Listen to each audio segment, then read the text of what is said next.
ప్రత్యేకతలు ఏంటో, ఈ గుడి యొక్క విశిష్టతల గురించి మనము అయ్యగారిని అడిగి తెలుసుకునే ప్రయత్నం చేద్దాం. ప్రస్తుతం ఈ ఆలయ ప్రధాన అర్చకులు అయ్యగారు మనతో పాటే ఉన్నారు. ఒకసారి మాట్లాడదాం. నమస్కారం అయ్యగారు. నమస్కారం.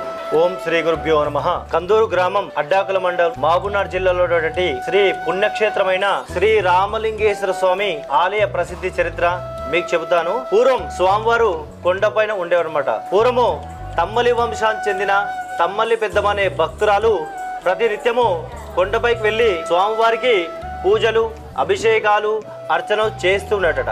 ఆమె కాలక్రమేణా 3 నెలల గర్భవతి ఉంటుంది. అలా 3 నెలల నుంచి 9 నెలల వరకు స్వామివారికి అభిషేకాలు, అర్చన చేస్తున్నట.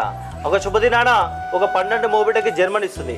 అప్పుడు కొడుకునెత్తుకొని కొండపైకి వెళ్తుంది. స్వామి, నా ఊహ తెలిసినప్పటి నుంచి మీకు పూజలు, అభిషేకాలు, అర్చనలు చేస్తున్న స్వామి, ఇప్పుడు ఈ బాబుని ఎత్తుకొని కొండపైకి రాలేను స్వామి అంటే